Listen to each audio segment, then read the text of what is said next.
I'm fired up. I hope you're fired up. We have a special podcast for you now. We have Joel Kouski from Kouski Landscaping built a $2 million business with 20 employees. And dude, I have called up Joel, sorry, um, in times where I needed help with my business. Hmm. And Joel took the time aside for me to walk me through like a customer service issue of exactly precisely how to detach emotionally and see things from a higher perspective to serve the customer at a high level. And I did what Joel said, and it not only made my customer happy, it made me money and got me more work. Like I really appreciate Joel. First time I saw him was like years ago, maybe 2017 on Yeah. social media. I met him in person at Atlanta, the most genuine dude ever. And he's like the balance between like he loves Jesus. You can see behind him. He loves God, and he's also an entrepreneur, and he knows how to walk this line of being a humble and open and genuine. Bro, thanks so much for being on the Untrapped podcast. And I'm happy to see Yeah, you here. And man. also, oh, one more thing. This show is brought to you by Jobber. If you need an amazing software to run your business on, now is the time. You get a totally free 2 week trial to implement this CRM into your business. It's really easy and it's like wow, and it's a try it for free. If you want to sign up, you get a huge discount with my exclusive link. Just open up your browser and type in getjobber.com/Kelfus. And then also next week, Joel is going to be our special guest on our private breakthrough mentorship group where we go live in a private environment off of social media and we work on our business. It's called the Untrapped Alliance. I'm very excited. He's going to be on that as well. And you can learn more by going to keithkelfus.com/alliance and becoming a member today. Without any further ado, what's up, Joel? Hey, man. It's really good to see you again, Keith. Dude, you had these videos, man, on it's like Instagram Reels and TikTok where you're just speaking life into people and encouraging them. And I know I see your new YouTube channel where you're going through like going deep on sales and Hmm. your entire angle is like I very resonate with it. So what's on your mind, bro? Yeah, man.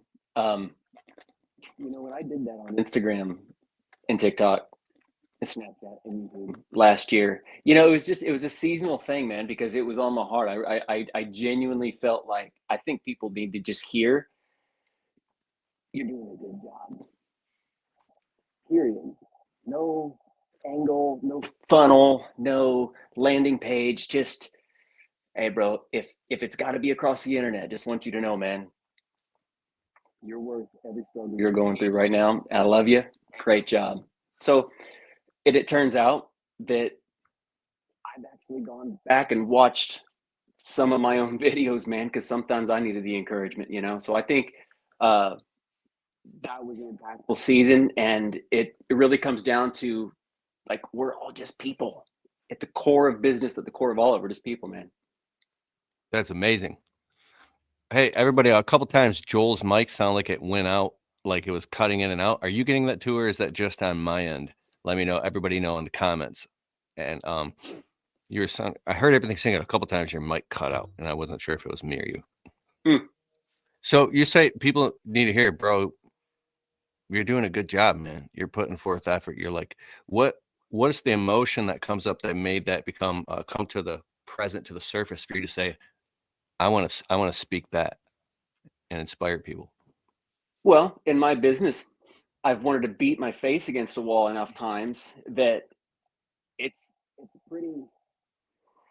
I don't know, man. As an entrepreneur, a lot of us, it's pretty easy to feel the void that we're trying to fill, and it's really easy to feel the lack, and it's hard to shake that feeling sometimes. But then, if you got a good friend that just comes alongside you and says, "Hey, man, everything okay?" It's like it just makes everything better. Well, I'll tell you what, bro. When you're an entrepreneur and you're shooting for the moon, a lot of times we don't have that. It's like you're on the top of the mountain, but you're also stranded on a desert island at the same time. So we're people. We're not robots, man. And you can strategize all you want, business and everything, but at the end of the day, it's encouragement, empowerment that actually fuels people. I got an idea. Can you bring your mic closer to your mouth? Maybe it's triggering a noise cancellation algorithm software thing. Sure. Yeah. Let me throw this in.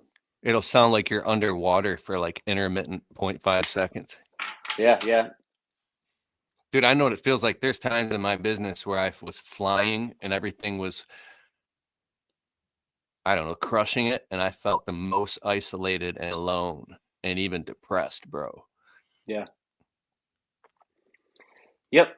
I remember Yep. the month I made the most money I ever made in a month in my entire life was actually one of the worst months of my life. And I didn't even care. I'm like, wait, wasn't this supposed to be a dream come true? I'm like, this was horrible. It's weird how that happens. Yeah. Yeah. But it's real. And that's not the stuff that people post on Instagram. You know what I mean? Like we see everybody's highlight reels, but we don't see the crying in the corner. We don't see the defeats, and we don't see you don't see anxiety, but we carry it and we take it home and then try to deal with our own family and friends and stuff while we got the knot there. And that's just real. What there's an HVAC company here where we're at. This guy just bought the company for millions and millions of dollars. They have 500 trucks. Okay, 500. And I asked him, yeah, I mean, it's just one dude who owns all of that, and they're super profitable. And I asked him, like, man, I'm just down here kind of at the bottom trying to figure out how to make it work, man. Someday I'll be at your point, where the anxiety just isn't a big deal anymore. And he threw his head back and laughed out loud. And his wife, that was in the other room, threw her head back and laughed out loud and said, "Boy, if you only knew." It, and we talked for a while. And what he told me is the same problems that we're having now. It's just the same problems there too.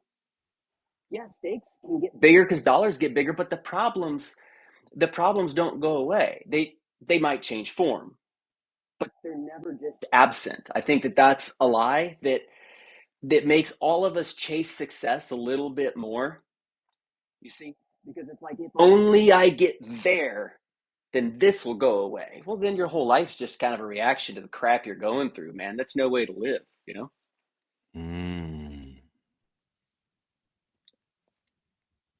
So, I don't know. I mean, you want me to be real? I mean, I no, could, I I love could, this. I could give you shiny stuff, but this is the reality of it. And I think that anybody who's listening to this tries to say that it's not, maybe So, hasn't tripped and fallen. in my experience, this is an experiment. I see the pendulum shift, like it goes back and forth from like soaking wet to bone dryer to like you have these moments of total bliss. Hmm. And what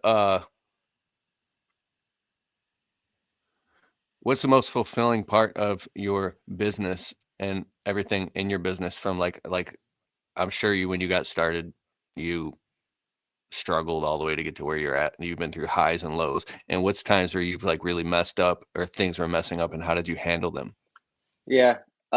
Well, to your first question, the thing I love the most about entrepreneurship is just the freedom of it all. I can I can get an inspiration. I mean, come on, man, we live in America. Like, we can just do it. We can just act on it. People like to act like there's all these constrictions, but it's really kind of just a fear thing manifest. Like, we really don't have eh, people trying to kill you around every corner, like actually kill you. Yeah, people might not be for you, but man, it's literally land of the free. I love the freedom of entrepreneurship. Uh, on the other side of that coin, though, that's also been one of the biggest problems in entrepreneurship is that I just got so much freedom. There's not somebody standing over my shoulders saying, "Hey, that's going to ruin the next 5 years of your life, dude. Don't do that." And even if they were, I mean, we're just hard charging. It's hard to listen to that stuff. So the freedom's great, but you gotta get that guy with 1,000 helpers mentality out of your mind. It's kind of what I learned. Like, uh, that was just a major crash and burn for me. The thought that when I build my skills and I get better, that somehow that means my business will get better. Man, If I could ever win an award, Keith, it would be for overcomplicating things, right? Talk I about just that. do well. Look, business is simple. It's like I'm doing this to make money, and people are like, oh, I'm doing it for impact and future and opportunities. Like, no, dude, okay, sure, but which one of those do you point at? Like, which one's the priority? Let's say impact. Let's say you just focus everything you do on making impact. Well, but you don't focus on making money in your business. Well, then you're not going to have any engine through which you can have an impact. You see, like business needs to just be business. Mm. It's the way you do what you do every day that will have an impact. You see what I'm saying? And that's, you were talking about in the intro about Jesus and the cross and all this sort of stuff. That's not a finish line for me. Like he was the finish line. Like he did all that sort of stuff. I just get to live it out every day. That's being a Christian, a little Christ-like one. It's just it's what I look like as I do whatever it is I'm doing. You see? So uh if I were to simplify the business thing and maybe put a lot of people's mind at ease here, just go make money. Just let that be it and drop the rest of the pressure. You're gonna have impact, you're gonna have influence, you're gonna have all the other stuff that you dream of, but just keep it simple with the business thing.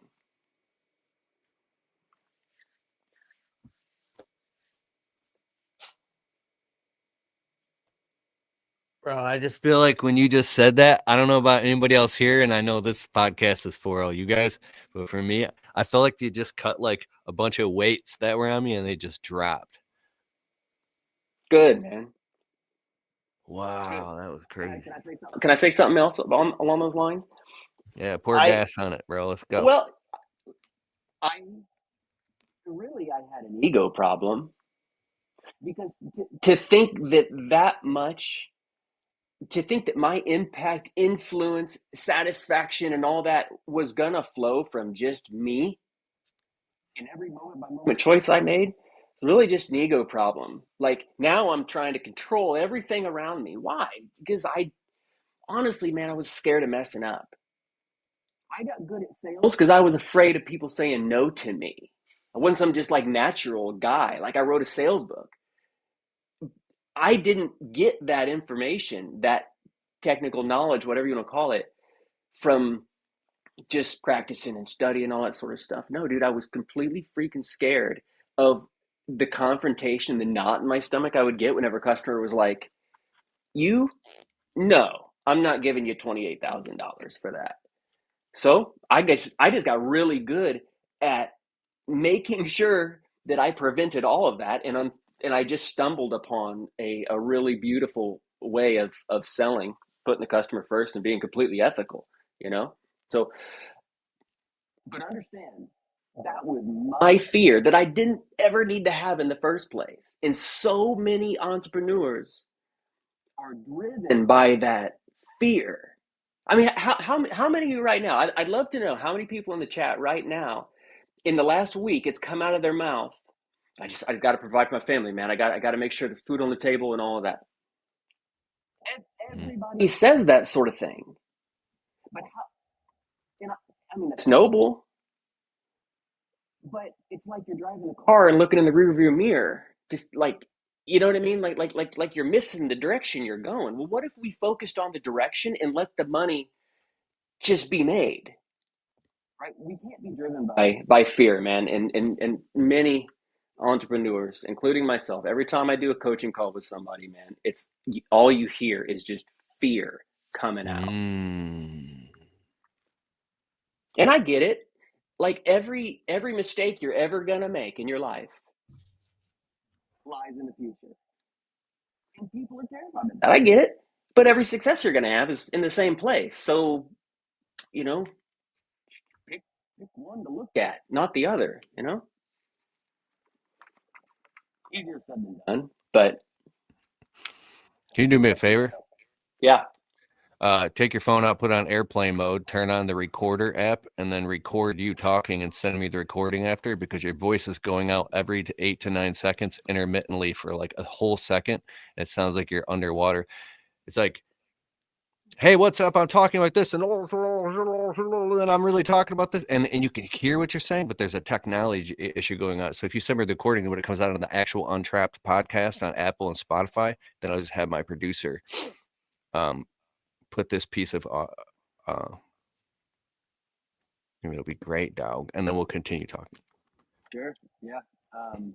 Bro, that's amazing. The first few minutes of you talking, I was like, where's he going with this? And then I realized that you're in a different place in your journey. And so what I'm learning is like I'm gonna do. Joel knows what he's talking about. This is why this dude's on the podcast right now. And then as I just kind of like listen to what you were talking about and let go of whatever script is running in my head, I was taken to see from the vantage point of what you're talking about, and it created like a release for me that gave me a whole bunch of clarity. And I hope that's the same for anybody else listening. If you could pick up on that, bro. It's Scott Dorn, everything. Let's get into the comments just real quick. Devin Ivanovich, how are you? Says thanks for your content, so awesome. Dan DeSanto, what's up, bro? Hope you're feeling well. What's up, buddy? I saw you on Facebook earlier. Tigran Gertz, what's up? I was just I missed your call earlier, Tigran. I called you. He missed my call. Then I called. Anyways, hope you're doing well. I see he's doing some cool projects on YouTube. Brian Simmons, Scott Dorn, definitely yes. Tommy Lee Houston, how are you? Good evening. Keith K and guest, good evening.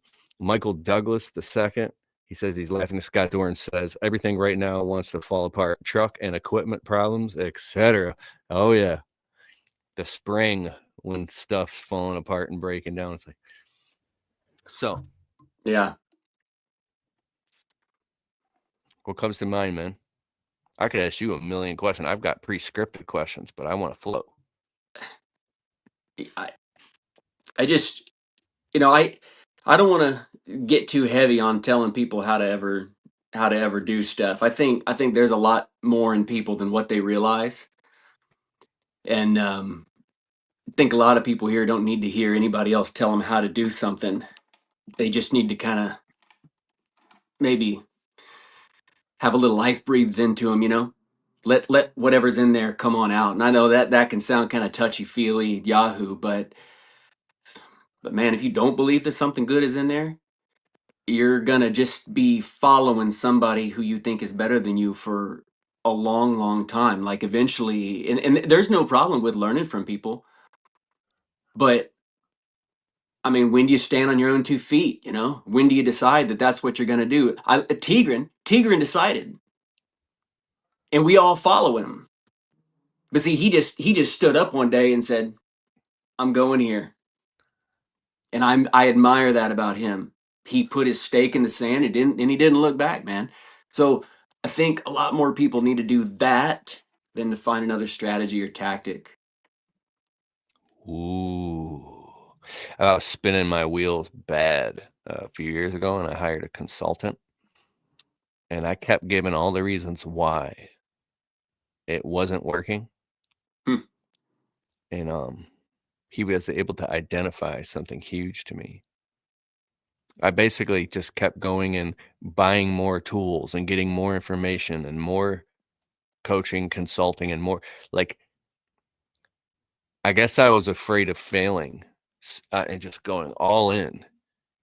And so I kept staying like on top of the surface and doing a whole bunch of stuff and testing, because was over diversification. I call it diversification out of desperation. Mm-hmm. So it's kind of like almost like having too many services or Yeah. something like that. It's interesting when you can get a glimpse on it. And who was it? James Clear, Atomic Habits. He says the highest level of efficiency is actually deleting completely and eliminating stuff that isn't working. So if it's springtime and stuff is breaking, what were you going to say? Ooh. Well, yeah, but you got to have something to delete.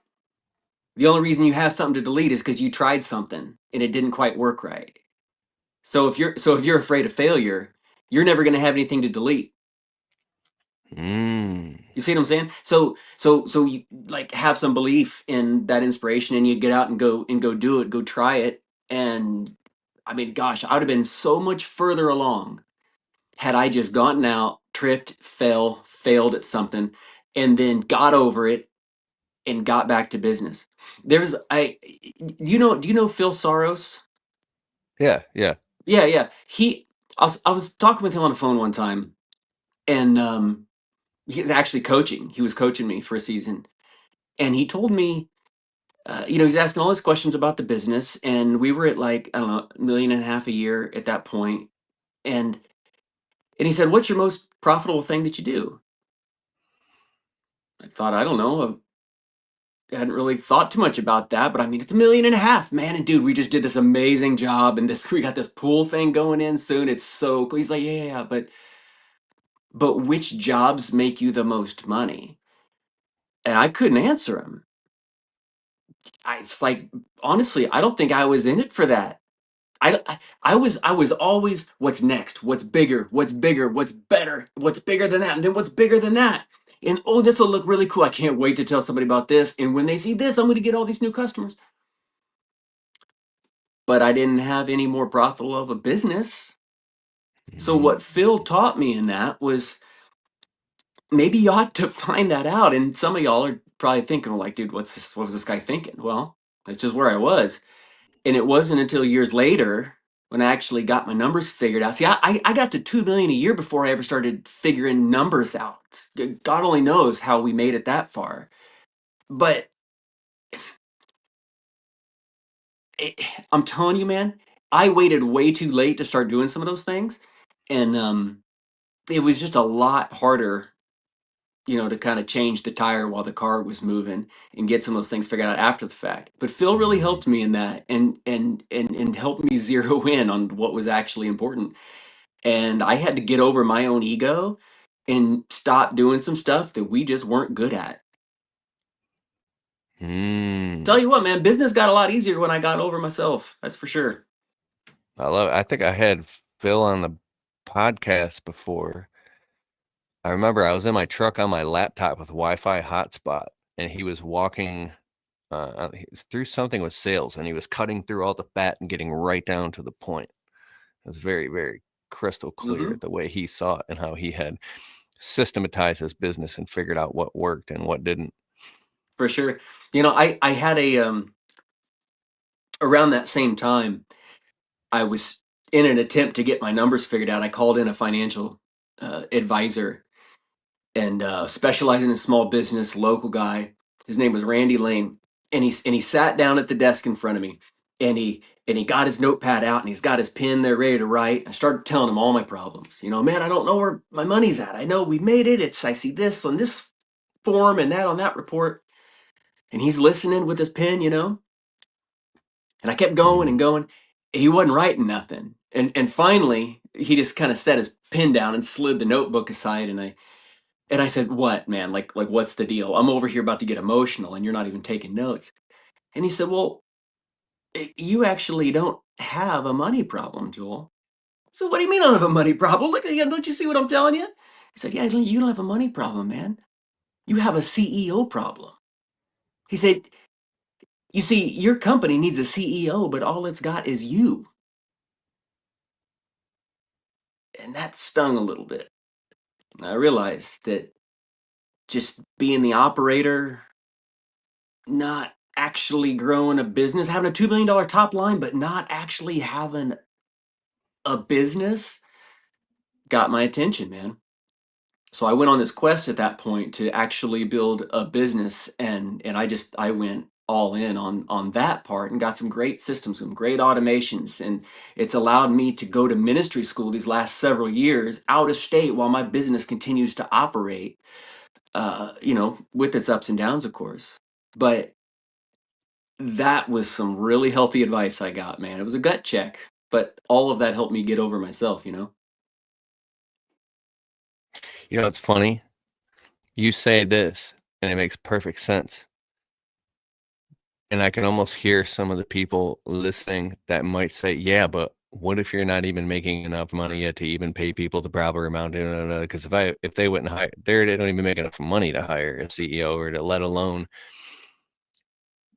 pay some of their employees a living wage. So then you got to reverse engineer and find out what is like how did you buy yourself the time to put systems in while running around? I'm just supposing, like you say, like a chicken with your head cut off, doing all these crazy things at once, context switching. How were you able to start putting systems in while being so freaking busy running this business? I mean, I only got 2 hands and 2 feet, man. I just picked one. And spinning plates fell. And crap didn't work right because I had been doing it wrong for a long time. So what did I expect? Just start doing the right thing and everything and it all manages itself? No, it doesn't look like that. It looked like stuff didn't work. It looked like I wasn't in the field as much, which meant more guys made mistakes, which meant I had more problems on the back end. But I was betting on the fact that I had to build some systems. I had to build some automations. And until those things happened, I just was going to continue repeating the same thing that always did happen. So I just kind of pulled the plug on it and committed to dealing with whatever happened. And it was rough, you know. Some guys quit. I remember one of my guys punched another one because the guy got a bee sting and he just got really mad about it. And the other guy made fun of him, so he punched him. And this was all during that time. I had him sit in my office. I was like, "What are you guys doing, man? Like, you got a freaking bee Mm. sting? It's like, what are you crying about?" But that was all during that season because I wasn't there and stuff was just happening. Doing digging up stuff at the wrong house. I mean, just all the stupid stuff, you know? And but You got a call I that had to get it built. digging started happening at the wrong house? Bro, I'm telling you, if I had a dollar for every time I assumed that the guys would have common sense, and let me tell you, I got amazing, amazing employees. I got I believe it. smart employees. But you just assume that stuff is common sense, and then it turns out it's it's just not. You know. And so how do you deal with that? You build another system. How do you deal with that? You build another system. And you get enough of those things going and you realize, I think this might be working a little bit.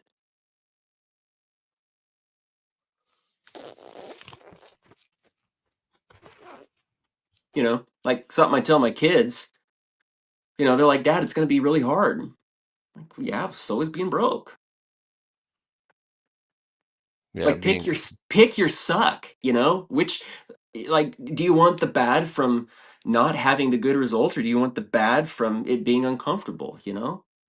And yeah. Gosh, I wish I just had something shiny. Like, promise I'm not some depressing person, but dude, it's like, it sucks. We know it. A lot of it's hard, but just pick your path. Like I was talking about Tigran, just decide. The sooner you just mm, decide and do it, you're going to start getting results. But the more you sit back and don't wow. take action and you just want something to be different, that thing you don't want to happen ends up just getting worse, man. Man, you're spitting just so much truth. Steve the Hunt showed up in the comments. What's up, Steve? I love you, brother. I was just thinking about Steve a minute ago and he popped up. What's up, Steve? All right, man, this is amazing. So, Ask me some questions, bro. I could just go a million directions here, man. I want to keep this yeah. relevant for you and the guys watching too. All right, I love it. How about this? Here's a question. I used to get really frustrated. Now I'd be like, what do you mean you're supposed to put God first and then your wife and your family and all these things in business down here?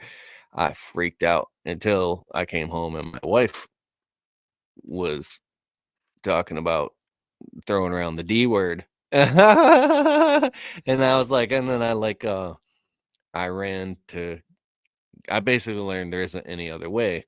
But sometimes your brain, when you are literally working 80 hours a week and stuff is breaking down and you're scrambling to survive and everything is about the next dollar, that survival mode can take control of you and years goes by. How do you when you learn these hard lessons? How do you prioritize? Well, I'll tell you what I did do, and then I'll tell you what I do now. Um, I drank, I yelled, I took it out on my kids, I blamed my wife, I blamed the economy, I blamed my employees, I blamed the weather, how hot it was, how cold it was. It just, I didn't own it. You know, I was a dick because of all the things you just listed, because it's stressful. I was the wrong guy for all the right reasons, you see? Just I had to own it, man. Bro, I had that to. needs to be a short. I want everybody to hear that right now. Joshua Latimer one time told me, and I want to stand this track. He said, some of these guys that are entrepreneurs, if in time he's coached a lot of people and things fall apart, Yeah. some of these guys still don't own up, and they say, I gave her everything, I did everything for them, and that ungrateful and this, and they still don't see it even after everything's fallen apart. It's like, whoa, like when are you gonna see that um it's a script, it's a story that starts running, and you can't interface with it? Like, what part is this is it's tough, bro. Well, But what you made you you see asked. it? Hmm? Well, rock bottom. That's what made me see it. Okay. I just look. I've my when I was a kid, my dad described me as the kid who had to pee on the electric fence to see if it was turned on. You know, I just never took anybody's word for it, and that's got its goods and bads. But I had to I had to just get really bad off before I realized that, oh man, I'm not healthy. I'm not doing good. Had to have some breakdowns, had to be in the hospital. I had to bounce off the ground a couple of times. But this is what I've learned, that order of God, family, work, and all that needs to be. It sounds like this. While I live my life and make money at my work, I'm going to give all that I can to the people that matter most to me, including myself. How do I do that? By living out God, the character of Jesus in every interaction I have. And if I focus on my character in any kind of scenario, be it look, my son and my wife were just had an argument, like right here. That's why I was late to the show, bro. And it's like, okay, how what do they need right now? Do they need stretched out Joel? I'm like, guys, I was supposed to start 10 minutes ago. No, they literally asked me, Joel, do we need to get out of here so that this podcast can start? And I said no. And if I need to shut it off, then that's what we're gonna do. I don't want to do that to you, but I'm willing. But instead, I kept my cool, I kept my peace. I was patient and I said, guys, what do you say? We just everybody cool off here for a minute, and when we're done here, we'll pick it back up. Dude, See, you know, I see, love, yeah, go. because that right there is I'm prioritizing God by acting like Him. I'm prioritizing God by acting like Jesus, like His character, what a Christian's supposed to look like in the first place. And I don't always get it right, so just don't let me paint that picture for you. But to prioritize God is it can only I would say can only happen when you're in those difficult situations, when you're in those interactions. See, I think a lot of people try to get that order right so they don't have those interactions. No, no, no. It's prioritize God by going through those difficult things and letting Him shine through. That's the order, in my opinion. Mm. And I'll tell you why people don't like that is because you can't put your finger on it. You can't put it in a spreadsheet.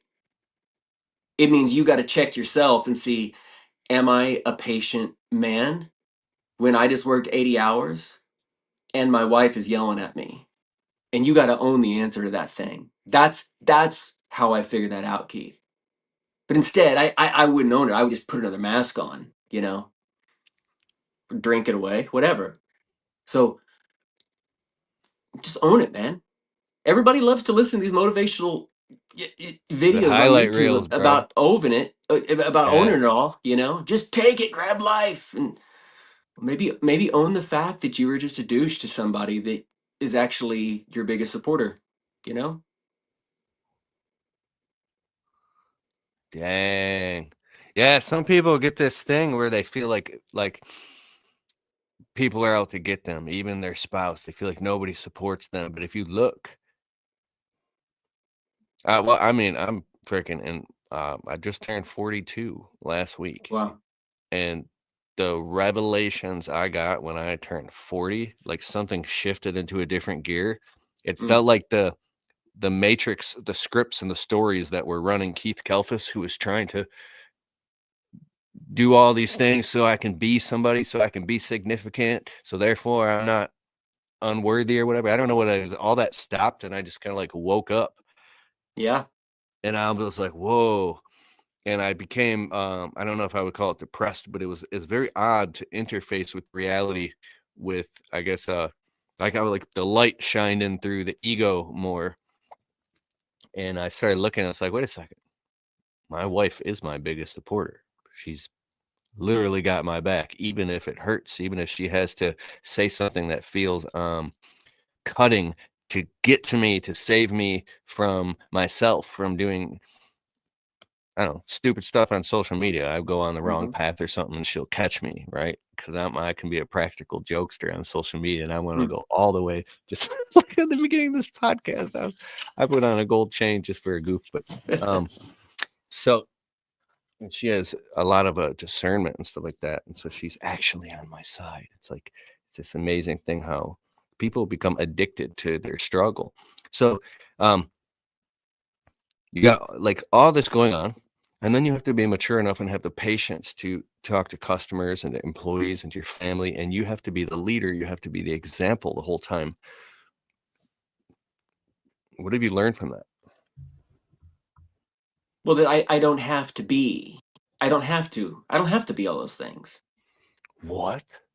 No, I don't have Tell me to. more.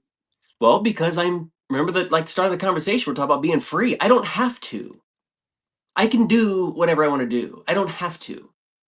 I don't have to be a leader. I don't have to be an example. I don't, because all that language does is it puts piles of pressure, bricks on my shoulders. And that's the crap that I had to let go. I don't have to. It's not a show or performance. I'm not going to put on my leadership hat. I'm not going to put on my CEO hat. I'm going to do my best. Again, like, y'all are going to think I'm just hyper religious. No, I have a compass pointing toward the character of the Lord, and it's become apparent to me that no, whatever situation I'm in, it will be better if I can act out the character of Him. Pick any situation. A business negotiation, my wife says she wants a divorce, my kids are fighting, screaming at each other, getting kicked out. I don't pick it. If I'm carrying love, joy, peace, patience, kindness, goodness, gentleness, faithfulness, and self-control, then tell me how it won't be better with me being there.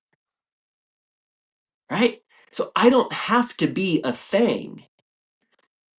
I need to just do whatever I'm doing the right way. By the way, Jesus said, I am the way. Did Jesus carry bitterness and resentment? No. No. What's all the weights that people are carrying? Well, I got to this and I got to that. I got to this. Well, yeah. Yes. I agree. Yeah, you ought to be making money. You ought to be leading, but the way you lead isn't by just trying to lead. Just like the way you have impact isn't by trying to have impact. You don't become an influencer by trying to be an influencer. You add value to something. And it turns out the byproduct of that is some kind of influence. Well, it turns out if you want to be the best positive influencer in the world, just manifest that stuff in any situation you're in and watch how the tables turn in your life. Mm. So I don't mean to pop off at you that hard, man, but I Oh, think I like it. I think we're trying to be a lot of things for good reasons. But what if trying to be that thing in the first place is actually the thing holding you back? Just take the pressure off, man. See, remember Jesus also said, my yoke is easy, my burden is light. Like He he's not did. going to heap those things on us, you know? Scott Doran says, I do have these things going on. The Dutch Cut says, my wife keeps me grounded too. He also says, man, easy to say, but hard to do. Yeah. Yeah. You're right. You're right. And let me tell you what, I began practicing this stuff, a while ago, all this stuff I'm talking about. And, cause I yelled at my kids all the time. And, matter of fact, my kid had a soccer game a year ago, and I yelled at him so hard for not telling his coach thank you in front of everybody. He was just like, he was just like, he's an amazing kid, but I just let him have it, man. And now here we are a year later on that same the anniversary of that soccer game, at another soccer game, and he goes, Dad, you remember this game a year ago? He held on to that, and he was like, Dad, things a lot different now. And that's what I want, man. But see, over this last year of becoming like that, I had to blow it a bunch of times and then sit on the couch and go grab my kids and say, I'm really sorry that I just even got that tone with you guys. That's not the way that you should be getting talked to. And how'd that make you feel? Well, Dad, I felt pretty worthless. You know what, son? You have a lot of worth. You have a lot of value. I'm sorry that I took that away from you. I had to get humbled a lot. A lot. Bro. So we're like, well, how is this about business? How do I make money with all that? Well, I'll tell you what, when I got that level of humility, it's amazing the things that stopped mattering to me. Like, am I gonna this? Am I gonna that? Do I have to this? Am I gonna have enough money for that? Well, maybe, maybe not. But I have peace inside me right now. And it turns out that was the catalyst toward action, not anxiety. Oh, Dang, yeah, homie. easy to say, hard to do, but possible if you just point that direction. I feel like that was another short right there. I should cut that up all over TikTok, Facebook Reels, and everything. How can I add the most value to your audience here, bro? I I want really to be think that you relevant here. are. I mean, like Total Tech says, much respect. Yeah, that's awesome, man. You're conscious. Yeah, I think the cool thing is I remember, like, I've been on podcasts and stuff before, and I remember being all like, dude, what am I gonna say? What am I gonna do? And what if this? And if I may mess up? And I don't know. So I prepared and I over prepared and I over prepared and I thought all the things. And it turns out nothing good ever really came of any of that. So I asked myself, in what areas am I really just trying too hard? For good reason. Trying really hard to make money for good reason, because we need it. Don't think I'm free right now. I got a lot of debt that I don't want to have. But I'll tell you what, it just doesn't get solved when I'm all messed up. It took me a long time to get myself in a lot better place than I was in, and it turned out that when I was in that better place, that's when the stuff around me started getting into a better place too. So like in my family right now, I'm understanding that a lot of the crap that my family's going through right now was because of the crap that I was going through, and damage was done. Again, I got to own this stuff. This is life. Yeah, it's business. Yeah. It's business. That's certainly part of it. It's a big part of it. But I needed fixed. I can't help anybody else if I'm messed up. Mm. And you can love that or hate it, but try it. Like, keep putting a mask on and keep going to work. It like you're you I mean, you're gonna crash, man. You know, it's funny. It's a few years ago. Well, I've been with my wife like 15 years now, bro. But I used to avoid certain emotions, and I would just bury myself in my work. And she would do anything to get my attention, even if she had to be negative or start an argument. Mhm. And so, my wife she grew like in her maturity very fast, and then leveled up, and then I grew in like what I love this thing about marriage is like sometimes you in your maturity you'll grow like this, and then if you have patience, then you come back together and you keep falling in love over and over. I'm like, I like just fell in love with you like all over. She said, "What do you mean you just fell? You weren't in love?" I'm like, "No, I'm just falling in love with you every day, woman." She's so exciting. So one of my point is we stayed up. It was like winter till like 4, 5, 6, 7 o'clock in the morning, just talking for like 4 or 5 days straight. We talked so much. We talked through it, and it was just her and I, like no phones, no television, nothing. And it was just nonstop talking about her. Like, and we like bonded and um talked through everything. And it was freaking incredible. And in those moments, I had to get to the point where I was like, bro, I don't care about work, because you can work and make money and get some money in the bank and do whatever. And then you hit this place where you're like, wait a second. What I was running from the saber-toothed tiger chomping away at my bottom line in total fear. And let's just say once you get financially stable and you think it's going to make you happy or worthy, and when it doesn't, it's like you come above this line. And for me, I was like, wait, there's nothing over here. It was a lie. I was Yeah. just running in survival mode. That was my fuel. So It's a carrot and a stick thing, man. It's like the stick's attached to you and the carrot's dangling there. If only I can get this and that, and we chase it and we go after it. Doesn't matter how hard you work, how strategic you are, it's always out of reach. There's always something else to go after. It's not. this is one thing. I remember my wife and I had just left the dealership, and in 24 hours, we both got brand new cars. And we pulled up at our nice condo, and there was 2 brand new cars, like fresh off the lot, like boom. And I was like, it was a feeling of success. And literally, like that night or the very next night, we ended up in an argument over dinner, and I was in severe emotional pain. And I was like, wait a second, there's 2 brand new cars. There's like 100 something $1,000 in cars sitting outside. And I'm in all this emotional pain. That doesn't even matter. Like, Mhm. so what I meant is like, I went to this Tony Robbins event. I won't get too deep into it, a couple of them. And when I was there, I think no, I didn't call you, but when I was there, that I realized that I'm the Bentley, and your relationships are the Bentley. Your health is the Bentley. When you can have super high level connection and love and relationships and great communication and like that's the Bentley. Because if you have the Bentley, I'm just saying that, like, but all that other stuff isn't working, it's falling apart. It's like, you lost, wrong. It's so society's conditioned us to, if you have a big business and success, and I'm bringing this up because you built a $2 million business with 20 employees.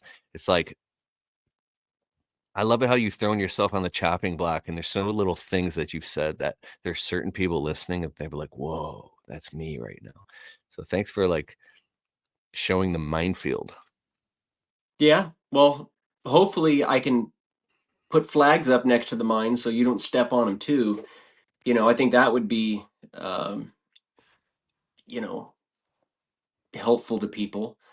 But what I'm not going to do is sit here and say like, you're like, well, what turned it all around for you? I'm not going to be like, man, I just kept God first, and I just, got a lot of people saying that sort of stuff. But go ask my kids how it's going. Don't ask me how it's going. Go ask them. They'll tell you, right? It's okay to ask for help. You know, there's I've been on antidepressants. You asked how I got through those seasons. I needed help, man. I needed to go talk to somebody. And as men, we don't want to say that. I mean, you'll say that when you don't care about your image anymore. Maybe that'll flush out the fact that you're keeping up an image. people need help, man. You know, it's okay. I don't know why it. I don't know why I ever believed that it wasn't okay. I don't know. I don't know why I ever believed that I needed to do anything more than what I could do. I don't know. But I'll tell you what, man. I know my best years are ahead of me right now. It may have taken me a little too long to get some of this stuff figured out, but if if if the people listening to this could take these things I'm saying, like this character thing I'm talking about, and make that your starting line on year 2 in business, bro, I'm telling you, your wife and your kids and your future and everything that you're going to be involved with is going to thank you, because your future needs a whole lot better version of you, not what you Mhm. do. That's what people are going to remember, man. They're going to remember how you were when the crap went down. Not going to remember a book, man. They're not even going to want to read your book if you were a dick to them, you know? Anyway. Boy, this Wow, got heavy, huh? they're gonna remember how you were when times were tough and how yeah.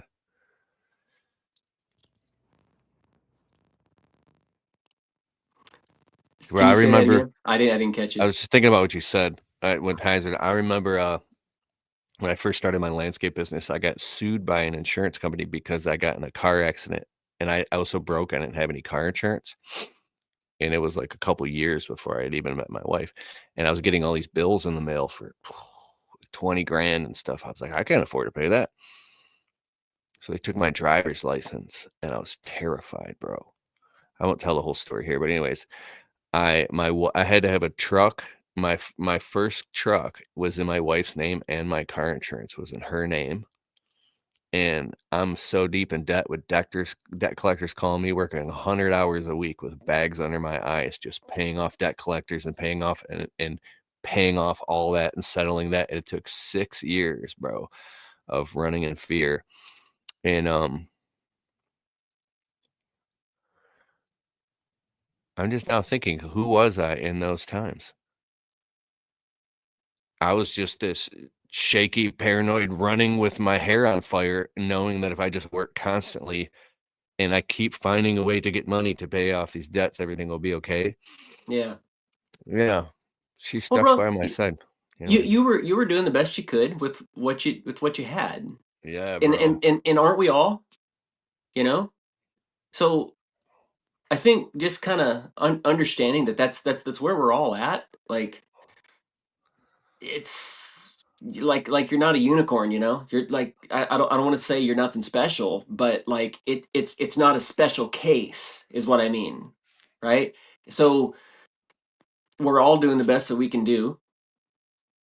You know, you're allowed to succeed, you're allowed to fail. Um, but man, take some advice. And I'm not talking to you right now. I'm just saying, like, this is I should have been a whole lot better at taking some advice early on, and I didn't know how to do that. But uh, yeah. Anyway. You know what? I want to switch gears a little bit. Hmm. Klein Lawn Care and Landscaping said something. Dutch Cut real quick said, mine too. First truck was under the girlfriend's name and insurance too, so you can relate. Klein Lawn Care and Snow Plowing says, which strategy do you use to get the most out of the spring rush? We are currently pursuing and recurring work. How do you turn the most leads into customers without discounting the work?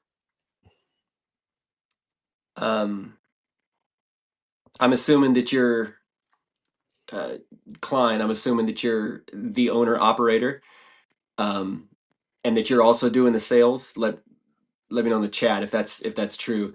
But I'm gonna go ahead and assume that.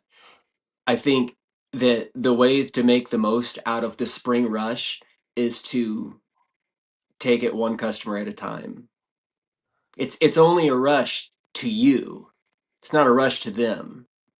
And if they feel like it's a rush, then they're not going to feel like you got the time of day for them. So understand that you're talking to one person. Maybe you need to slow down. Give them your full undivided attention. I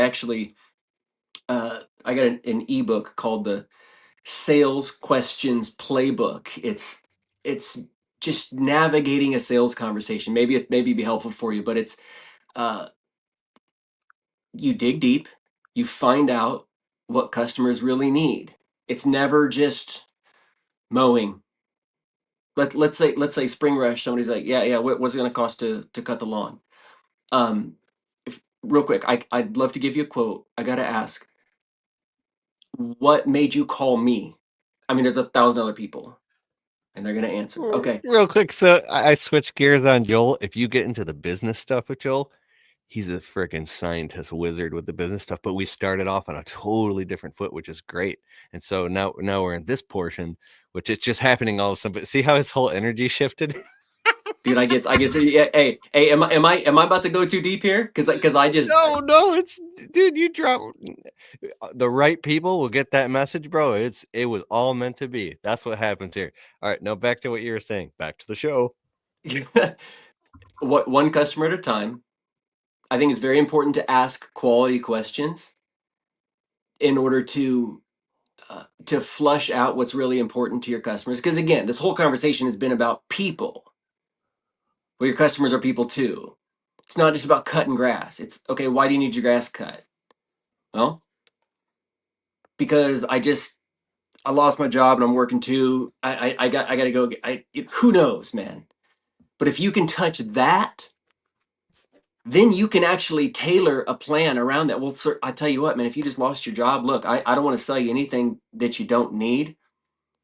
But if you're going to be working 2 other jobs now, you're not going to have any time. That means nobody's going to be trimming the shrubs.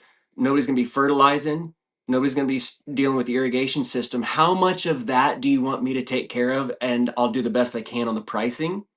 But you tell me, how can I help you out with that situation? Now you got a quote to this guy for all this other stuff. Well, guess what? When he gets his job handled, you will have been the guy that met him where he was. Just like I'm talking about this personal stuff, the first 50 minutes of this podcast, right? It applies here too. You meet that dude where he's at and you flush out the why behind whatever it is that they're asking for, you will have built a ton of trust and you're actually able to help him. But you just give him a quote for 45 bucks or whatever it costs, I don't know. And you're just going to go on the dining room table with the other stack of quotes.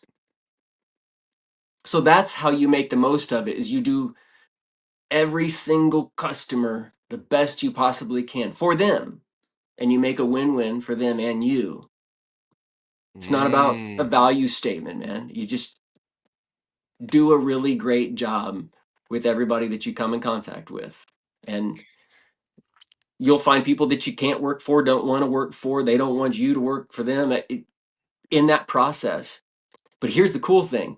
When you dig real deep on the front end, you'll flush out whether or not y'all are going to be a good fit before you ever invest time in your office.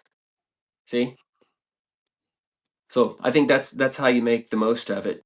And that's not just a spring rush. I think that's just how you make most of any lead anytime you get one. Charles Double in the comments says that you got him addicted to eating raw oysters. Oh, come on, man. Yeah, yeah, we grabbed dinner one night, man. We had a good time. Charles Double's always posting positive and funny comments. I appreciate you, brother. He also says, thanks again for the man-to-man. That one part about seeking first the kingdom of God has certainly helped through the fire and hard times that arose. Can I tell you something about that? Oh, yeah, One time I was getting all upset about something in my business. This wasn't even that long ago, maybe a year and a half, 2 years ago. And my son, who was 13 at the time, looked at me and he goes, "Dad, doesn't the Bible say to seek first the kingdom and his righteousness, and then these things will be added to you?" I was just like, well, there's another one, another bite of humble pie, you know? Like, oh, yeah, I love the verse, but it really changes the tone of it when it's your kid telling you after you screwed up. So yeah, that's the first thing I think of every time somebody quotes that Matthew 6:33. I think it is. I love this stuff, man. The Dutch cut. The ones I make real connection with, I almost always land them. Yes. Yeah. Well, Jen- and so hmm? so who's in charge of making that connection? Your customer just wants Mm. something, you know? Like it's not just a happenstance kind of thing. Sometimes you got to dig a little deeper. Sometimes you got to navigate. It's I'm telling you, I would be more like a landscape marriage counselor when I meet people. And it sounds silly and y'all are hearing the way I'm talking, so you're like, "Oh, I can see how that would be." No, it's like I'm talking to a husband and wife about a $55,000 whatever, and they're not in agreement on it. If I want a job, we got to connect somehow. And so it's I just took the responsibility for it. Well, sir, I hear your wife saying that what's really important to her is this and this. Oh, okay. Ma'am, I hear your husband saying he don't want to pay for all of that. So where are we at on this? And I'd sit there for the 2 hour conversation. So you say the ones you make connection with, the ones that you land. Well, I would say, how much fortitude do you have to help them make that connection? I think that connecting is my responsibility. I don't ever want to leave that up to a customer. So that's a pretty big job. That'd be a huge job for me. But our jobs that go from 7,500 to 20,000, the jobs that are bigger jobs for us, 10,000 and up or whatever. So I've noticed there's something I learned here. Was a gold nugget for me. Whenever I'm with like a husband and wife walking a property too long, I'm giving a quote and I'm starting to get antsy, like, oh, I got to get the hell out of here. I have to get to other quotes, and I'm starting to lose my patience. I remind myself, wait a second, that means I'm close to closing the deal. Let me just relax and get even more present and just invest this time, and then I'll close the deal instead of, um, you know what I'm saying? Does that make Hmm. sense? Absolutely, Just, absolutely. I think what sorry, I think uh to Klein's question, like I know my manager is going on like 5 or 6 sales calls a day right now, and that's amazing. But if we're not careful, to what you just said, Keith, we'll end up in that thing where it's like, gosh, I can't spend all this time on this one because I got to get to the next one. Well, at that point, you're a professional appointment haver, you know? It's like you know, you took your eye off of what you need, which is a sale, and you rush, so maybe your scheduling system needs to change. Maybe the way you schedule appointments needs to change. Maybe you need to go on 2 a day. And there's, so those are little course corrections that we've kind of learned over time.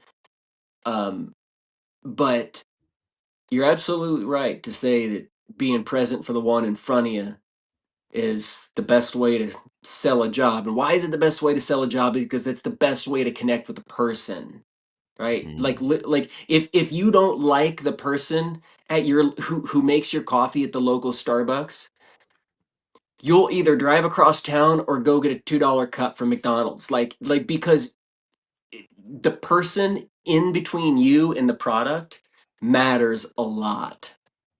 There was a statistic: 72% of people who have left or not purchased something that they wanted did so because of the salesperson.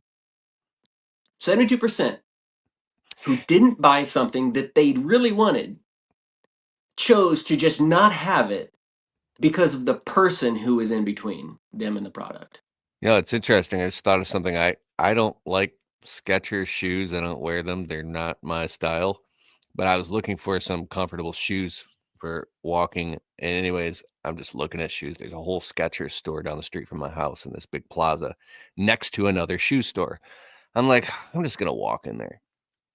I'm like, oh, I don't like any of these shoes.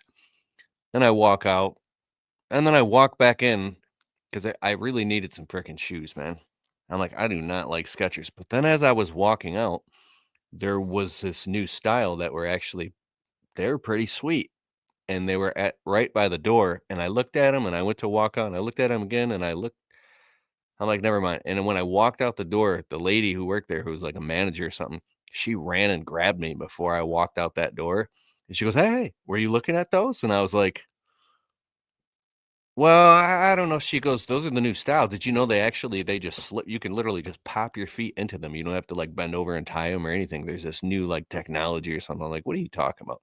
So she says, try it, bro. I put my foot over the shoe and my heel went pop right into the shoe and it fit perfect. I was like, whoa, efficiency, because I hate tying my shoes.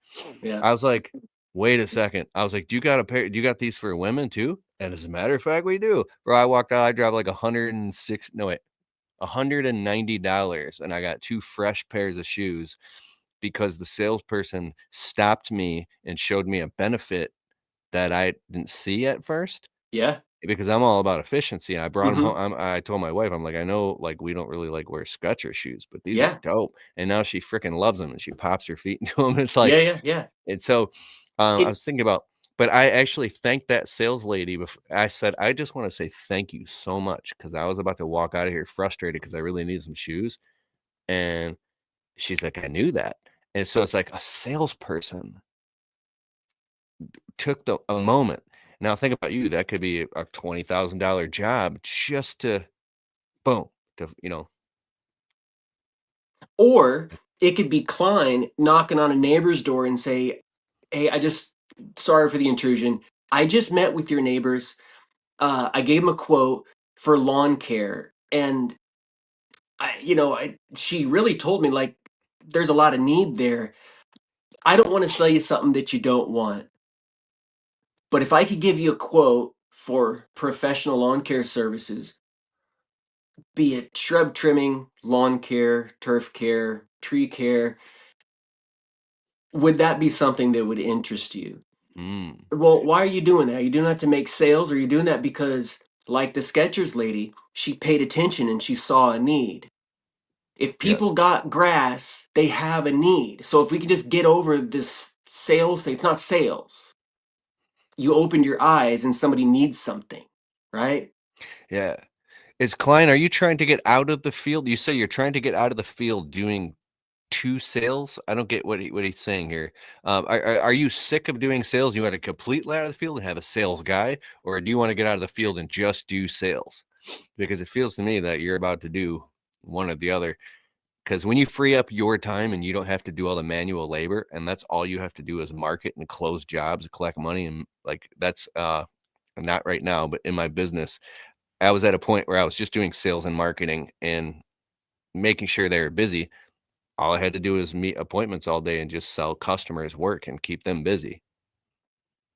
And so it's actually, I thought it would be so hard to do, but it actually became easy. And then I felt like I was going insane because I liked the physical labor so much and I wasn't getting enough exercise. I would pull up to the job where the guys are working and I would like show up if there would need to be like a small tree cut down or something. And then I'd be there for 20 minutes and then I would leave. And as I left, I would stop my truck and look back at them working, and I'd have, like, this weird emotional, like I'm Hmm. abandoning them. I'm like, "I need to be there, running." No, they don't need me. They're like, "Get the hell out of here. Like, we don't Yeah, need you here. that's Go." exactly what they're thinking. You beat me They to it. wanted me to leave. Yeah, And yeah. they did a great job. Exactly, Yeah. exactly. And so that's when well, even just like me as a dad, it's the same parallel. I hover over my kids so that they don't make mistakes and get themselves hurt. Meanwhile, he's like, dude, I've okay, dad, let me do something, So like just let me go have a chance to do a good job or something like that. And so then you go from being this hovering thing, keeping somebody down, to being somebody who can empower and encourage. Well, when I made that shift toward my employees, I realized like my manager now has gone on more sales calls than I have. That's humbling. I'm over Wait here a teaching people second, bro. sales, and my employees have now put in more plants than I have, and they've put in more patios than I have. They've plowed more parking lots than I have. So maybe they've learned something. I learned something, but maybe they're good at that too. So I should treat them that way, not act like I'm the one who's got all the answers. Dude, you just connected a huge dot for me. Wow. Anyways, okay, so my Aunt Ruthie, I actually said on the last podcast, I said, we had Erica Kruppen on, and she's like, well, who's watching the show? Because I asked her a question, and she was like thinking about her answer. I said, well, this landscapers, these people, and my Aunt Ruthie. And my Aunt Ruthie just laughed really loud. I heard it. Hmm. Anyways, ask yourself, why rush off to the next person we don't even know if they'll accept your bid? I'm Yeah. just looking here. Yeah, sure. Be in the here and now and work from there. Yes. Klein says, have been in the field at least one day a week last season, trying not perform work any day of week. How do you guys provide great value for your employees and have God's glory shine through your actions, Joel? Well, I think the way that you provide value is maybe don't figure out how you're going to provide value and just listen really well to what your customer in front of you is saying. Ask the questions that would reveal why they're saying that. I don't want to sound like a broken record, but uh, you know, instead of trying to um, instead of trying to add value or wanting to add value, like you can't just squeeze really hard and produce value. Value is only exchanged when there's somebody to receive it. And unless you know the value that they need, you got no chance of bringing it to them. If you're trying to sell something to somebody, now I'm gonna be real serious here. If you're trying to sell something to somebody and you are not clear on how you could add value to them, what are you selling them?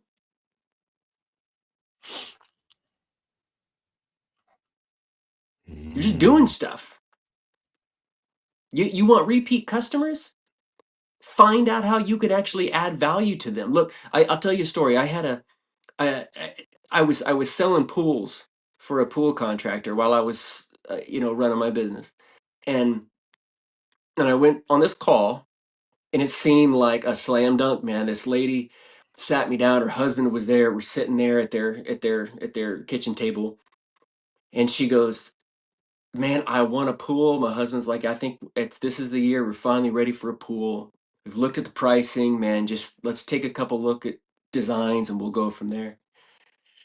And she got up to go walk out on the back in the backyard to talk about where her new pool was going to go. I said, Hold on, hold on. Can you just tell me, why do you want a pool?" And she sat back, and honestly, Keith, I think that might have been the first time she thought about it. What? Look, she said, "Well, I just I just love being with my girlfriends, and we're just drinking a cocktail next to the pool and just chatting and having a great time. Gosh, we'll be over here 5 nights a week, and all you people hungry to sell a job, you're gonna hate me for this." But I said, "Okay, so for $85,000, are you ever gonna get in it?" And she said, "Well, no. No, I don't think I want to get in the pool." I said, "Okay, well, here, let me make a suggestion then. Because how about we spend half as much, make an outdoor living space that would perfectly position you to have this beautiful view of the lake, since you want to look at water and not get in it. How about we utilize this lakefront property that you already got for literally half as much money and put it into the outdoor bar with the fridge and all this sort of stuff, with the patio and the pergola over it, so you can actually have the room you want to sit in, not the water you want to sit next to." And, and as much as her mind was blown by that, I think the most profound thing in the room was the husband's sigh of relief that he didn't have to pay for the $8,000 pool. But I'll tell you what, I didn't sell a pool. I wouldn't get commission for anything other than a pool. But my point, though, is that when I found out how to add value to that lady, I was willing to offer something that didn't give me a win. You see? That was more of a win, though. Well, it genuinely helped them, but I didn't see a dollar from that. So I think, how do you add value? You find out what value that they actually need, and then be honest, if can I deliver on that or can I not deliver on that? And just be honest. I mean, honesty is really undervalued. Think like the fear of being honest is probably what makes a lot of people put masks on. So so yeah, you want to add the most value, bro. Just ask questions, and I literally asked your customer that question. Oh, they're the ones that are going to decide what's valuable to them or not. You decide if you can deliver, and y'all connect on it. No discounts, man. We offer discounts like it's a gimmick. You truly meet somebody's value, uh, add value where they actually need it. Like why you think Starbucks? I just bought a caramel ribbon crunch for my 13-year-old, and it was $8.35. I don't know how they rung it up, but it was $8.35, and I was grumbling about it. But then the look on my daughter's face, I realized why I was willing to pay that $8.35. See, the value was there because I want to give my daughter a great experience. Daddy, can we get Starbucks? Yeah, we're gonna go have some time together. That's what they were. That's what I bought. That's what I bought. I didn't buy a caramel ribbon crunch. I didn't enjoy any of that, but I did enjoy the look on my daughter's face. Right. So it's not about coffee. It's not about lawn care as much as you want it to be. You're a technician, so you think that way. Don't mean to be harsh, but that's that technician mentality. You think you're offering a product or a service. No, you're offering a solution to something you have no clue about. You get to that point where you can uncover that, and you're going to have customers for life. That makes me think of something. If you're selling luxury outdoor living spaces, like because 99% of landscaping is a luxury, I keep thinking like there's a story that this internet marketer, Eben Pagan, told one time. He's on stage. He's taught me a lot of stuff. And he said he always dreamed of having a Ferrari. One day he finally made a whole bunch of money, and the day came he bought the Ferrari. And he's driving in this clunky thing, and it's like it's so low to the ground, it's hard to get in and out of it. You could feel every bump in the road. And he pulled up to his friend's house that he knew all the way since freaking elementary school. And he stopped. And he said, I never actually stopped to really think, why have I wanted a Ferrari all these years? And it hit him like a ton of bricks. He goes, because all the way back in elementary school, he dreamed that he would have a Ferrari one day. And the first thing he would do is he would go to his best friend's house and knock on the door. His friend would come out and they'd go for a ride in the Ferrari. That's all. And when he did that, he actually did it for real, and they went for a ride in the Ferrari. And then after a few months, he realized he didn't even like the car. And he ended up giving it away in something. But he's like, have you ever actually asked yourself why you want the things that you say that you want? So they want this freaking $85,000 pool that they're not going to get in. They're going to take care of it, maintain it. And it's a big pain. It's expensive. And you sold them a luxury outdoor living space with the pergola and the kitchen and all that stuff, so they can, because what they really want is they have this vision that they'll have good times, they'll have an experience, they'll build memories there. So it's like, it's not even logical at all. None of it is a need. You need a roof over your head, and you need water to drink and food to eat, and then it goes up the scale. So when you said uncovering what people need, I'm having all these like epiphanies. Well, as you were talking that, I was like, well, I'm a landscaper. I'm going to rip apart my backyard and turn it into a luxury outdoor living space and have a pond with koi fish and all these things. And I asked myself, as you were saying that, why do I even want that? I was like, so my family can come over and my wife and all this, and everybody can have a great time. And then I could be like, wow, I created this amazing space and everybody's having a good time. And it's an intangible thing. It's a feeling that we're seeking. And it's amazing that people will drop $55,000 to get that feeling. You know what I mean? Mm-hmm. Like my wife and I will go through a Starbucks and get cinnamon dolce lattes, and it is freaking $15 or something. And I don't care because we're having a good time. It's like, it's interesting how, I'm sorry, you're going to say something? No, you're dead on, man. So how do you quantify the thing? Like, people need their grass cut. They could do it themselves. They need their bushes trimmed. If they get too much, they can get a fine from the city. But it's like when it comes to $50,000 landscaping jobs, how do you quantify that because it's their imagination. They have disposable income, and then you get in and you sell it and close it. How do you? You're in the luxury service business. Well, how does Starbucks quantify their coffee price? Who cares? I'm telling you, your customers don't care about how you quantify your price. Or Apple computers. People pay all this money. Who cares? I who cares? It's just a number. So make the number that you need to have it be, and then find out how you can exchange true value to your customers, and then do it. I mean, really, really connect. Really do it. And see, you wanted repeat customers? Watch that customer come back. That customer is not going to tire kick. You're a showstopper for them, you see? Because nobody else is doing that, man. They're all sending off quotes as fast as they possibly can because it's the spring rush, man. Let somebody come in. This is low hanging fruit, guys, for whoever's watching, man. Go in and give somebody attention. In a digital Amazon scroll world, go give somebody attention. Answer your phone when it rings. And just be calm and present and listen precisely. What are their needs? What are they? How can I How about help this? you? Customer calls, you answer your phone. Oh, wow, I was expecting to get voicemail. I've heard that 1,000 times. Hey, yeah, absolutely. What can I do for you? Can you email a quote for some lawn care? Sure. Do you mind if I just ask you a couple questions real quick? Like, why now on lawn care? Why us?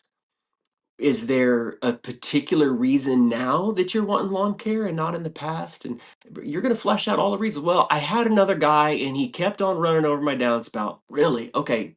Does that need fixed too? Or, like what's going on there? Why did that happen? And you keep digging, you keep digging. You're going to realize that they don't want lawn care. They want their time back. They want they want their energy level back. They just, whatever it is, that's what you're selling. So if you should not decide before a sales conversation what you're bringing to the table. You know what you're bringing to the table. You know what you can do or not do, Well, just get really comfortable with not having a direction that you're going to go when you're talking to somebody. Let them tell you everything that you need to know, and you decide if it makes sense for you to deliver on that. Price is it's part of it, sure. But I guarantee nobody in this podcast right now is price gouging. You all probably got margins too slim, honestly. Go back and look at your numbers and ask yourself, does this actually get me where I want it to go? If not, raise it. Who cares? Go be who you need to be for your customers and let them decide if they're going to pay for it or not. Don't figure out how you're going to insert yourself into their life. Go find out how you can add value. If you can't add enough value, learn and get better at what you're doing. Keith's over here making content. If he wants his content to get to more people, he needs to make better content. You don't need to trick somebody. You know what I'm saying? Keith, you're awesome, by the way. I'm not saying nothing by that. You see what I'm saying? Like, own it. Take responsibility for it. No, I laughed because I uploaded a video yesterday and it was getting 1,000 views a minute. Wow. I got 255,000 views, and I just kept going up. And so we're messing with content formulas, but I actually deleted it because it was it's a different story. But I'm experimenting with content, and it was something that made me look like a jackass, and everybody's, this guy's an idiot, but it was taking off, so it's never mind. Do you have that gold chain on again? Oh no, we did that. That must have got 200,000 views. Yeah. This one, I've got way more gold than this. We're gonna bring out this character soon in another There video. he And is. it's gonna be hilarious. I got the grill and everything. Well, man, I don't want to take too much of your time. You're Is there not. anything else that you want to cover? Anybody have any questions for Joel Kouski from Kouski Landscaping? $2 million business, 20 employees. Dude, loves Jesus. He wrote a book. What is the name of it? Dear Jesus? Is that the name of the book he wrote? Yeah. Yeah, Okay. Dear Jesus. I wrote another book called Landscape Sales, and both are on Amazon. Look this up. Landscape sales. Oh, okay. We got some questions coming in. Hey, with the For You podcast, running a landscape business in Australia. Awesome. It's clean. So, anything else you want to talk about, bro? Is everybody in this podcast, these are business owners? Yeah? Mostly, yeah. Or people that Yeah. want to start a business. Yeah. Good for you guys. He says, do you find it more proficient to pay by the hour or by the job when you pay your employees? How do you pay them? I pay him hourly, and I wish I could pay him by job, but if I treat, you know, that part of my business the same way that I've been talking about this people thing, I asked him, which would you rather have? It's literally the same way I'm talking about doing sales, guys. Like I asked him, would you rather be paid by the hour or by the job? What would make most sense to you? Because before I go making decisions, I want to know the impact. I want to pay by the job and then hold them to an hourly standard, to a budget. And here's your dollar amount for the job. And I tried it. But when I asked him for feedback, it was, but boss, what if something happens? What if something goes wrong? What if we run short? Or what if we got extra, all of those things? And I realized that if I was going to make that happen, I had to track all that stuff. And it was every job was going to be a case by case basis. It was going to be a huge workload. So it would be better for me to pay them hourly and then have a really great culture of support that would empower and encourage these guys to do the best job they possibly could, and give them a clear design, clear instructions, have the foreman walk the job with the designer and the customer just to get on the same page. There were several other things I could do that made hourly work well without it getting taken advantage of. Uh, and and that's good, because then my guys get a paycheck even if crap does hit the fan, and I want that for them. Does that mean that I make less money? Yeah, so I raise my price. That's exactly what I did. I raised my price also when I wanted to give them health care. I raised my price. I made customers pay for it because that's business. Nice. Like, just there was a dude I talked to a while back as a friend of mine. His name is Tim. He had a gutter company with like 5 different locations, and I asked him, like, how do you make money and deal with price and stuff like that? And he's like, just raise it. If it needs raised, raise it. Hmm. Just like, you're not making enough money, raise your price. Well, I can't sell any jobs. Okay, then let's deal with that. Because again, if I'm buying an $8.35 caramel ribbon crunch, they can raise their price. And people who probably shouldn't be buying Starbucks are still buying it with $86 in their bank account. They're still eating, they're still doing it. Why? They're touching some need there. So surely you can sell a lawn care service for 75 instead of 72, you know? The people who say no to you are literally going to Best Buy and buying a big screen TV or the furniture store and walking out with a $5,000 couch that weekend. It's crazy how Yeah. irrational money spending is. Yeah, right. So just, don't take the price thing too seriously, Uh any tips for employee manuals and management? Kevin Um Venezuela, welcome to the show. yeah. Any- Can I answer that? yeah. The use AI, bro. Oh, that's so powerful. Just ask ChatGPT, hey, here's 9 things that are important to me. What else do I need to have in an employee manual? Or here's something I do with AI a lot. Ask me questions so that I can come up with answers so that you know me, and then write an employee manual out of all of that. See, because like, how do you write it? You don't even know the right questions to ask. So tell Mm, AI to ask you questions to extract information out of you so that now it builds it with what you know. You freaking see? amazing. Right? So you'll have something in no time, and Keep it simple. What's a priority to you? I do have a I quick like when my plug. guys show up at 7, so tell them to show up at 7, you know.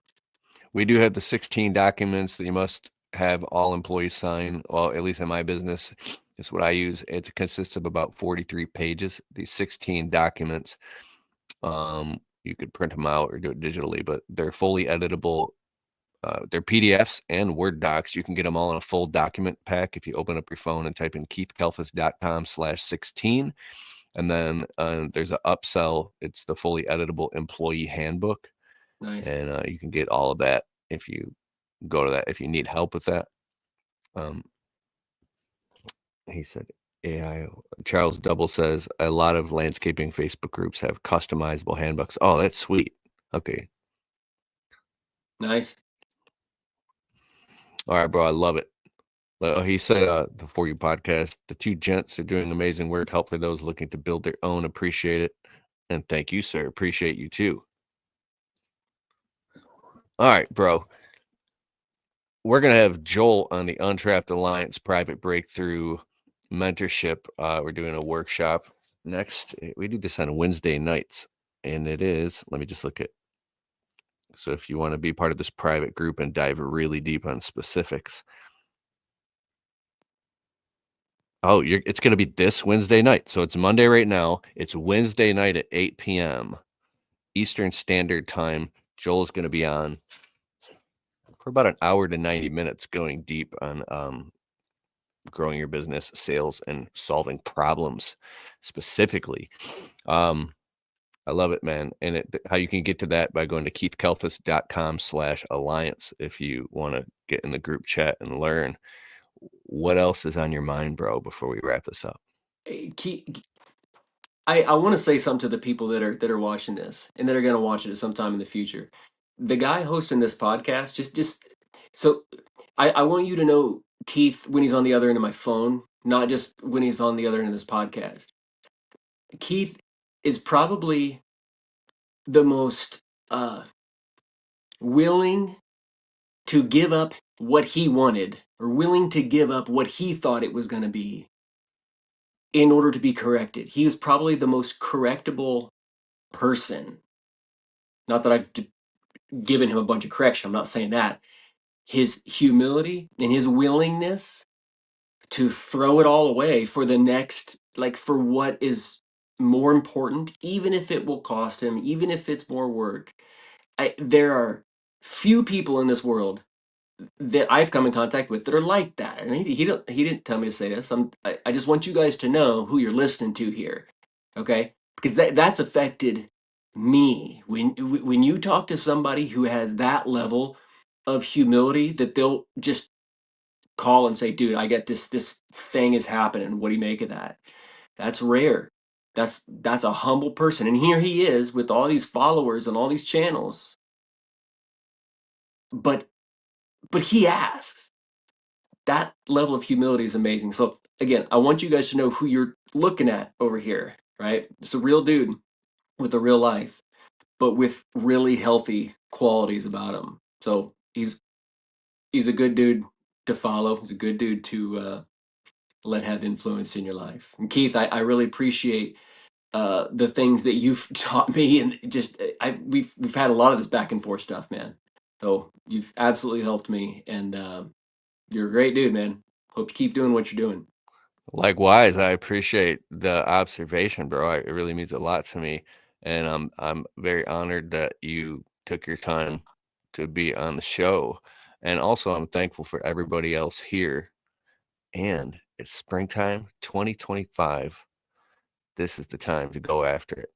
You can go back and listen to this live on the replay on Apple and Spotify. You can listen to it while you work if you tuned in late and missed anything. Sorry. I'm talking funny because I got these Invisalign put on my teeth about 5 hours ago because I want my teeth straight like Joel's, and I'm getting used to them here. But thank you so very much for being on my show, brother, and thank everybody for tuning in to the Untrapped podcast. We just crossed 850,000 downloads, and we're headed towards 1 million. Wow. So super excited. Anywhere your favorite podcast is, that's where we're at. I'll put all the information about Joel in the show notes. And how can anybody find you, Joel? Type my name in. I got a weird last name. There's only one of me. At Joel Kouski on any platform. Spell your name for the people listening. Kouski. That's my last Joel name. Kouski. And I love your new YouTube channel, bro. It's intense. What is that? Same thing. At Joel Kouski. Yeah. Perfect. You got to check out his YouTube channel. It's fire, bro. Thank you so much. And I'll see you guys Wednesday night on the Untrapped Alliance, 8 p.m. KeithKelfis.com/alliance. Good night.